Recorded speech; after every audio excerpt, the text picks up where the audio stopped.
warahmatullahi wabarakatuh. Bonjour à tous. Dalam video kali ini, saya akan menjelaskan kewirausahaan apa yang saya akan lakukan atau terapkan ketika saya menjadi kepala sekolah di suatu sekolah.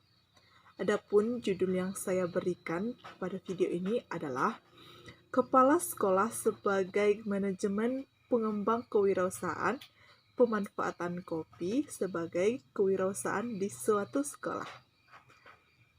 Ada pepatah mengatakan, tak kenal maka tak sayang maka tak kenal.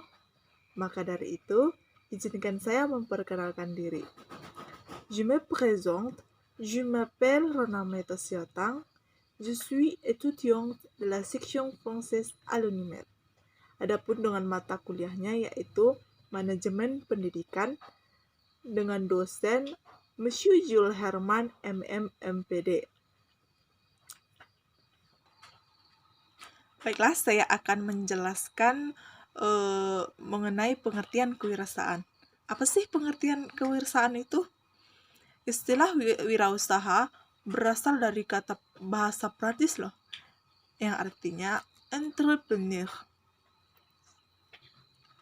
yang diterjemahkan ke dalam bahasa Inggris dengan arti taker atau go between.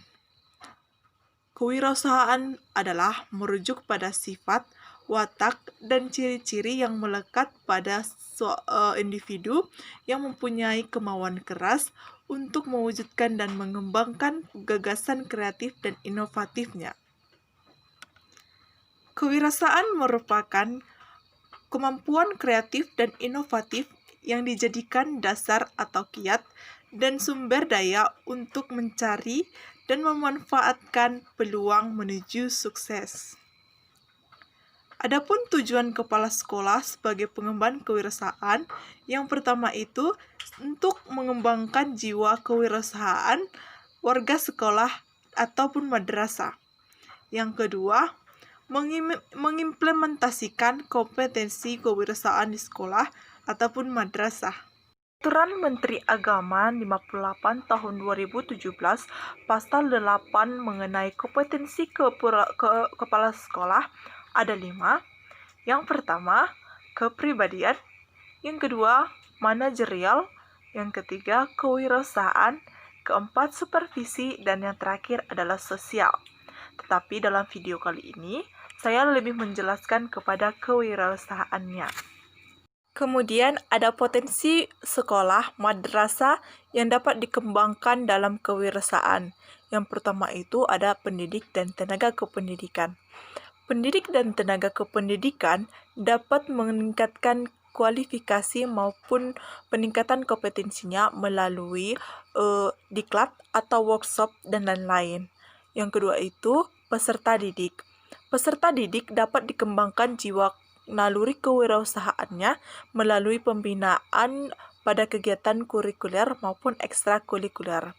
Yang ketiga itu ada peran orang tua, wali siswa, dan masyarakat. Peran orang tua sangatlah penting dalam mendukung sekolah baik secara moral maupun material untuk meningkatkan kualitas sekolah. Selanjutnya ada sarana dan prasarana. Untuk mendukung prasarana dan sarana sangat dibutuhkan dan sangat diperlukan. Ketersediaan sarana dan prasarana memiliki potensi yang sangat kuat dalam mengembangkan mutu sekolah yang lebih baik. Selanjutnya ada pembiayaan. Keuangan merupakan bagian yang paling amat penting karena setiap kegiatan pada umumnya membutuhkan biaya. Ya nggak sih? Ya juga ya.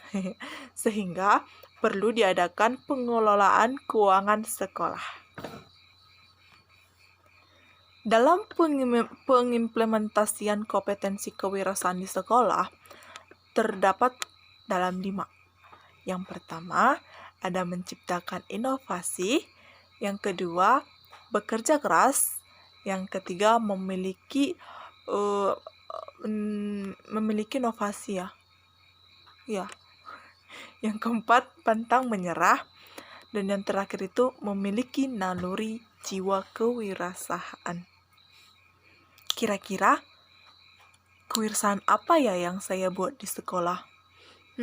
Pasti udah tahu dah, karena dari judulnya juga sudah tercep.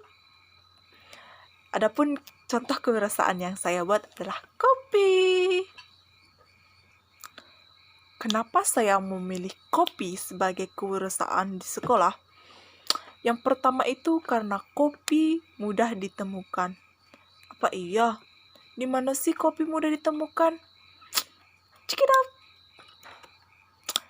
Kabupaten Dairi. Siapa sih nggak kenal dengan Kabupaten Dairi? Kabupaten Dairi memiliki ibu kota Sidikalang. Kalau dengar kata nama Sidikalang, pasti sudah tahu ya. Sidikalang merupakan ciri khas kopi. Sidikalang adalah ibu kota dari Kabupaten Dairi yang terletak di pegunungan nan sejuk. Sejuk ya. Ya. Menurut para ahli kopi, kekhasan kopi Sidikalang ini didapat dari kombinasi hawa dingin dan jenis tanah di kawasan Bukit Barisan dengan ketinggian 1.500 meter dari permukaan laut. Selanjutnya, kopi Sidikalang sangat terkenal akan kenikmatan cita rasa yang berkualitas. Ya, pasti dong, ya kan? Salah satu komunitas unggulan yang terkenal dari Sidikalang itu adalah kopi. Kopi Sidikalang sangat terkenal akan kenikmatan cita rasanya. Bukan hanya di dalam negeri saja, tapi hampir seluruh pecinta kopi dunia mengakuinya. Asik! Kopi Sidikalang yaitu salah satu kopi terbaik dunia, telah mampu bersaing dengan kopi Brazil. Wow, mantap ya. Luas keseluruhan perkebunan kopi Robusta di Kabupaten Dairi itu sekitar 14.117 hektar. Wow, banyak. Dengan produksi 6.770,33 ton per tahun. Wow, terbayangkan nggak sih? Ya. Dan produksi kopi arabikanya seluas 5.771,5 hektar dengan produksi 2.639,5 ton per tahunnya. Wow, banyak. Dan yang terakhir, banyaknya pecinta kopi dan penikmat kopi. Terbayangkan nggak sih? Dari anak-anak, remaja, dewasa, orang tua, kakek-kakek, nenek-nenek, semua pasti suka kopi. Dan tahu nggak sih, kopi merupakan salah satu minuman terfavorit di dunia. Maka tidaklah heran kalau kedai kopi merambah di mana-mana, dari sudut kota, tengah kota, hingga pinggiran-pinggiran kota. Dan juga mulai dari kedai kopi pinggiran yang hanya menjual kopi hitam yang seharganya ribuan, sampai kedai kopi yang modern yang menawarkan dengan banyak tipe dan varian. Dan ternyata negara yang penduduknya peminum kopi bukanlah negara yang jadi penghasil kopi. Wow. Seperti negara Finlandia, Norwegia, Islandia, Denmark, dan Belanda. Wah, bisa dijadikan suatu peluang besar bagi negara yang penghasil kopi untuk pemanfaatan kopi sebagai kewirausahaan di sekolah.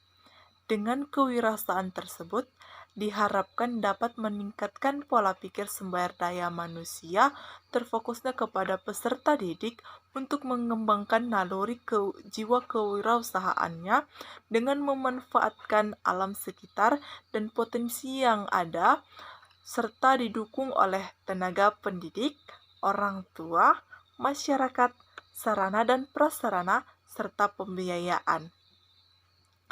Dengan pemanfaatan kopi selain dapat meningkatkan mutu sekolah, juga bisa membawa nama baik negara, yaitu negara Indonesia yang kita cintai ini.